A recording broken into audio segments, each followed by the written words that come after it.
everyone, this is Mana, and in this video I want to talk about Wetzel and Mahzoun's paper, the title of which is Polynomial Formal Verification, Ensuring Correctness under Resource Constraints. In this paper, first, the authors examine the problem, which is the unpredictability in verification techniques, and present a solution for it. Then they clarify the advantages of PFVs, which stands for Polynomial Formal Verifications, by illustrating an example.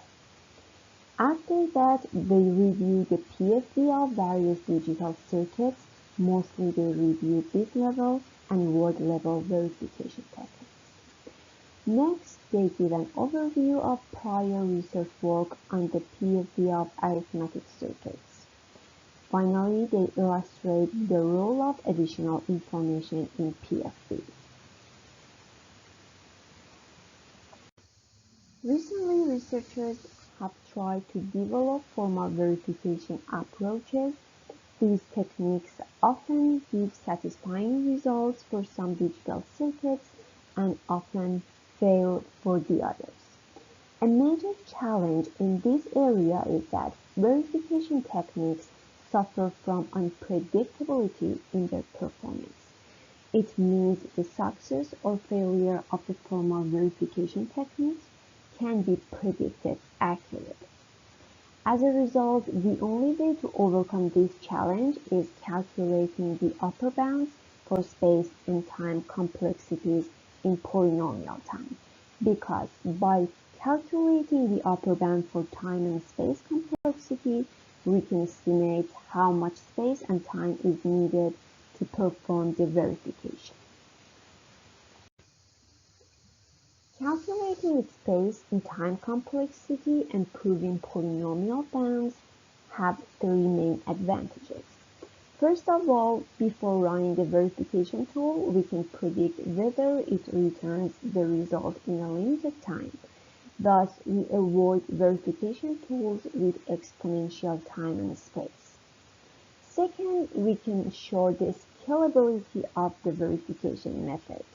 Hence, verification runtime and memory usage increase polynomially. Third, we can compare the upper bound space and time complexity of two verification methods. Therefore, we can realize which one is better. For example, consider the verification of two types of integer multipliers using symbolic computer algebra or SCA in order to memory consumption. The first one is a trivial one using AND gates and using only half adders and full adders in the final stage. The second multiplier is the non-trivial one using a carry look-ahead adder architecture in its final stage. As you can see in the diagrams, the memory usage of the trivial one during SCA-based verification is almost always constant and drops at the end. However, the memory usage of the non-trivial one grows significantly, especially in the 16-bit multiplier as they run out of memory. The authors reviewed the PFV of bit-level verification method with the focus on binary decision diagrams or BDDs, and the word-level verification method with the focus on SCA. Let's quickly review these methods. So, in bit-level verification, a circuit is described in the Boolean domain, where the functions receive input signals as individual Boolean variables and return the outputs in the Boolean domain as well. Then if-then-else operator is used to calculate the results of logic operations in BDD. Then authors present an algorithm for calculating ITE operations and propose its computational complexity. Finally, they use symbolic simulation to reach the BDD for each primary output of an adder. In word-level verification, a circuit is described in the integer domain, where the functions receive input signals as individual Boolean variables and return the outputs in the integer domain. For word-level verification, authors focus on SCA-based method, the goal of which is to show that all signal assignments consistent with the gate level or AND inverter graph representation evaluate the specification polynomial to 0. Then the authors give an overview of research works on PFE methods of arithmetic circuits with the focus on these 4 circuits: adders, approximate adders, multipliers, and complex arithmetic circuits. So, first of all, the authors in polyad paper show that the BDD-based verification of 3 adder has polynomial upper bound complexities. Then, in another paper, they prove that the whole verification process has a quartic time complexity. After that, they indicate a serial prefix adder has quadratic time complexity. Subsequently, they illustrate worst-case time complexity never exceeds order of n bar 4 for n-bit prefix adder. In this paper, the time complexity of verifying a carry bypass adder is computed using BDD. The overall complexity of it is obtained by adding up the symbolic simulation complexity of the full adders, AND gates, and the multiplexer. Finally, they prove that it has a quadratic time complexity. So researchers proved polynomial upper bound for BDD sizes as well as for the time complexity for several approximate adders.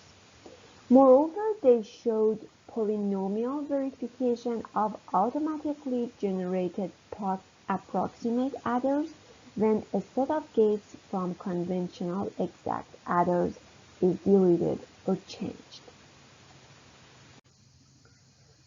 For the multipliers, the formal verification is one of the most challenging problems.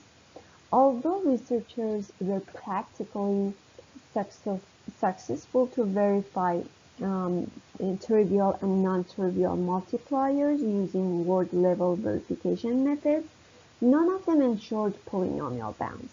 However, in 2003, researchers proved that the space and time complexity of trivial multipliers are order of n bar 2 and order of n bar 4 respectively. Then in 2022, researchers introduced a hybrid method consisting of BDD and SCA-based verifications for non-trivial multipliers and the space and time complexity of which are order of n bar 2 and order of n bar 4 respectively. Although the PFE of complex arithmetic circuits is more challenging, the researchers proved that the time complexity of verifying each function in an n-bit ALU does not exceed order of n bar 2. Thus, the PFE of the entire circuit is possible. So now I want to discuss additional information for PFE. Additional information categorized into 2 groups: functional properties and hierarchical information. In terms of functional properties, if the circuit has some specific functional and structural properties, its PFE can be ensured. Also, in hierarchical information, PFE becomes possible through the stepwise verification of subcomponents. So for the conclusion, the paper gives an overview of PFV and highlights its usefulness for formal verification of various digital circuits. Then the authors review the recent developments in the PFV of various arithmetic circuits. Finally, they give an overview of additional information to prove the polynomial space and time complexity. Thank you for watching the video.